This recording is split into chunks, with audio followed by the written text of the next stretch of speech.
Hello guys, कैसे हो आप सब। आज का हमारा टॉपिक रहेगा, जो भी हमारे साथ होता है उसके जिम्मेदार क्या हम हैं। तो अगर मैं आपसे पूछूं तो पहली बात तो आप आंसर कीजिए इसका, आप क्या सोचते हैं। तो मेरा आंसर रहेगा यस। हमारे आसपास जो हो रहा है ये तो नहीं बोलूँगी कि 100%, लेकिन नहीं 60% उसके जिम्मेदार हम खुद हैं। तो इसका मैं आपको एक एग्जांपल लेके बताती हूँ। एक बच्चे का टेस्ट है कल, उसको पता है भाई तू 4 घंटे पढ़ेगा तो तेरा टेस्ट बिल्कुल अच्छे नंबर से 100 में से 90 आ जाएंगे, आराम से हो जाएगा। पता है उसको तू सिर्फ 4-5 घंटे पढ़ ले, लेकिन फिर भी दिल बोलेगा नहीं भाई अभी मत पढ़, थोड़ा सा टीवी देख लेते हैं। वो टीवी देख लेगा, फिर वो सोचेगा नहीं घर वालों से थोड़ा बात कर लेता हूँ, बात कर ली, फिर शाम का टाइम हो गया, फिर सोचता चलो थोड़ा सा बाहर खेल आते हैं दोस्तों के साथ, फिर थोड़ा सा शाम को पढ़ लूँगा। ऐसे करके उसने अपना सारा दिन वेस्ट कर दिया। अब शाम को बचे उसके पास 2 ही घंटे, खाना खुना खाने के बाद वो 2 घंटे पढ़ा तो ठीक है, उसके थोड़े बहुत नंबर आ गए 40 के आसपास। तो क्या आपने इस चीज़ से कुछ सीखा? क्या उसके 40 नंबर ऐसे किस्मत से आए हैं, मतलब उसके एक्शन का रिजल्ट है या नहीं है? तो ये लगा लो, हमारे आसपास या हमारे साथ जो हो रहा कुछ ना कुछ वो हमारे हाथ में जरूर होता, हमारे एक्शन टेकिंग पे जरूर ये चीज़ डिपेंड करती है। अगर वो अच्छे से अपने 4 घंटे को यूटिलाइज करता, कैसे भी करके पढ़ता, तो उसके नंबर अच्छे नहीं आते।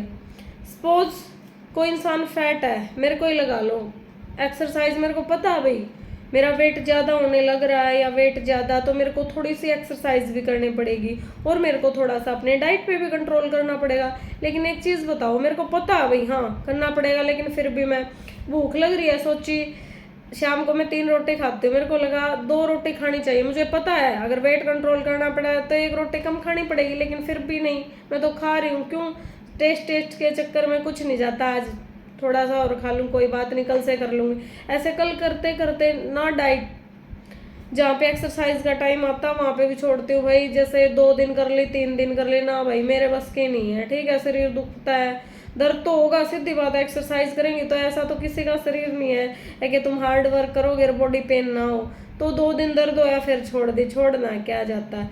अब शरीर मेरा ऐसे ही गोलू मोलू सा, फिर सोचते हैं भाई क्या हो गया यार, इतना ज़्यादा वेट नहीं कम हो रहा। हालांकि मेरे को पता है भाई मैं कर सकती हूँ वेट, लेकिन फिर भी मैं, मतलब इंसान को पता होता है, दिल हमेशा एक चीज़ याद रखना, आपका दिमाग आपको याद करवाता है नहीं तेरे लिए ये ठीक है, ये मत खा, तो ये कर, लेकिन फिर भी दिल से आवाज़ आती है रहने दे, कुछ नहीं मेरे बस का नहीं है, ये भी छोड़ देता हूँ। ऐसे करके हम थोड़ा सा कंफर्ट जोन में एक आरामदायक ज़िंदगी की तरफ जाना स्टार्ट कर देते हैं, और उन्हीं एक्शनों का रिजल्ट होता है फिर हमारी लाइफ ऐसे स्पॉइल हो जाती है। हम सोचते कुछ है, होता कुछ है, ठीक है, फिर चीज़ें इधर उधर ऐसे ही बिखर जाती हैं।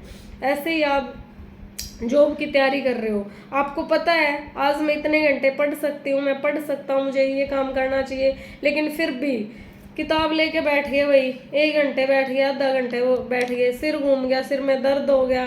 ठीक है, सिर में दर्द होते ही हम क्या करते हैं, नहीं नहीं भाई मेरे बस का नहीं है, कल से फिर पढ़ लूँगा, आज नहीं। कल फिर उठाई, फिर वही काम। तो क्यों, एक चीज़ बताओ, जब भी कुछ अलग काम करोगे तो सिर में तो दर्द होगा, क्योंकि दिल तो हमेशा ये बोलता है रेस्ट कर, मूवी देख, फन कर, खेलो कूदो, एंजॉय करो, मतलब इसको तो ये काम की चीज़ें अच्छी लगती नहीं। ठीक है, लेकिन फिर भी दिमाग बोलता है भाई नहीं करना पड़ेगा। तो आपको डिसाइड करना है दिल और दिमाग की आवाज़ में कि आपको दिल की सुननी है या दिमाग की। दिमाग हमेशा आपको अलर्ट करेगा। जैसे अभी मेरा टाइम है, मेरे को पता है मेरे को इस टाइम घर का कोई लेडीज़ का काम ही लगा लो भाई, हाँ इस टाइम मुझे कपड़े धोने थे, लेकिन वो छोड़ के अभी मेरे साथ कोई बाहर आ गई, मैं बातें करने लगी, उसी बातों में मैंने अपना 1 घंटा वेस्ट कर दिया। तो फिर बोलती हूँ मेरा तो काम भी रह गया भाई, फिर बोलते हैं भगवान, फिर और भी कुछ ना कुछ, सीधी बात है उस टाइम में मैंने वो काम छोड़ा तो नेक्स्ट टाइम और भी 1 घंटे बाद और भी कुछ ना कुछ काम होगा। तो ऐसे ही काम बढ़ते बढ़ते जाते हैं। हालांकि मेरे को पता था भाई वो मैं बातें कम करके अपना काम कर सकती थी, ऐसे इंसान को पता होता है। तो कुछ ना कुछ आप अपनी लाइफ में जो भी तैयारी कर रहे हैं, पढ़ रहे हैं, अपनी प्रायोरिटी सेट कीजिए। जब आपको ये लगेगा हाँ मेरी प्रायोरिटी का मतलब है मेरे लिए सबसे आगे ये चीज़ है, मेरे लिए अपने लाइफ में मेरी नौकरी सब कुछ है, मेरे को ये पाना है। जब आप किसी चीज़ को बिल्कुल फोकस होके दिमाग में ठान ले तो प्रायोरिटी बना लेते हो, तो फिर हर चीज़ जो भी आपको अपने एम से, लक्ष्य से, नौकरी से या आपके सबकी ज़िंदगी में कोई ना कोई एम होता है उससे दूर करेगी, आप उससे पीछे हटने लग जाते हो। सपोज मैंने शाम को सोचा मैं तो ठीक है दिन में कोई ना कोई गेस्ट आ गए थे और आगे थे, पढ़ नहीं पाई, शाम को 2 घंटे पढ़ूँ। 2 घंटे मैंने देखा शाम को भाई ऐसे सारे इधर उधर बोल रहे हैं, चलो कोई ना मैं भी 2 बैठ जाती हूँ, कुछ नहीं होता।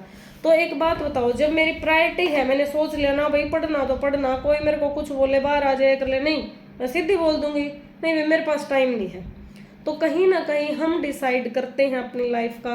देखो सक्सेस होना हमारे हाथ में नहीं है, सीधी बोल रही हूँ, कोशिश करना हमारे हाथ में है, प्रायोरिटी डिसाइड करना हमारे हाथ में है कि इस घंटे मुझे क्या करना है, अगले घंटे क्या करना है। तो अपने जीवन की कुछ ना कुछ प्रायोरिटी सेट कीजिए और उसके अकॉर्डिंग आप अपने एक्शन लीजिए। जब हम अपना कुछ ना कुछ लाइफ में डिसाइड कर लेते हैं, उसके लिए एक्शन ले लेते हैं, तो फिर क्यों नहीं होते वो चीज़, होएगी भाई।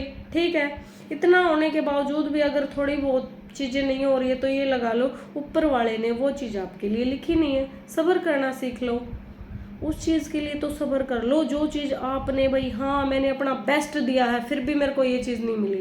लेकिन जब अपना बेस्ट ही नहीं दे रहे हो, आपके पास सब कुछ रिसोर्सेज हैं, सब कुछ है, फिर भी आपको पता है मैं अपना टाइम वेस्ट कर रही हूँ, मैं अपने गोल से भटक रही हूँ, फिर भी आप उसी डायरेक्शन में जा रहे हो। तो आई होप आप समझ गए होंगे मैं क्या कहना चाहती हूँ। तो अपनी लाइफ में चीज़ों के जिम्मेदार खुद अपने आप को पहली बात तो एक्सेप्ट करना सीखिए कि हाँ इस चीज़ की जिम्मेदार मैं हूँ और मैं आगे से इस चीज़ के लिए ये एक्शन लूँगी। तो जब आप चीज़ों के लिए एक्शन लोगे तो आपकी चीज़ें ऑटोमेटिक एक सही डायरेक्शन में आना स्टार्ट हो जाएंगी। जैसे मैं अपनी बताऊँ, मैं कई एग्जाम में फेल हुई, कई साल तक फेल हुई, कई बार तो दर्द आता था यार इतनी तैयारी कर रही हूँ फिर भी क्यों नहीं हो रहा। फिर भी अगर थोड़ा सा ठंडे दिमाग से सोच के देखती थी तो फिर मैं एक चीज़ समझ में आती थी, हाँ कहीं ना कहीं मेरी ही तैयारी में कमी रही है। उस टाइम मैं ये कर लेती, शायद उस टाइम मैं वो कर लेती, वो चीज़ें दिमाग में आती ज़रूर है, जो चीज़ हमारे हाथ में थी हमने नहीं की। तो कोशिश कीजिए आप भी अपने टाइम का बेस्ट दीजिए, हार या जीत ऊपर वाले के हाथ में छोड़ दीजिए। ठीक है, तो एक्शन लीजिए और चीज़ों को अपने अकॉर्डिंग चलता कीजिए। धन्यवाद, बाय। आप कितने एग्री हैं मेरी बात से ये कमेंट जरूर कर देना। ठीक है, धन्यवाद जी।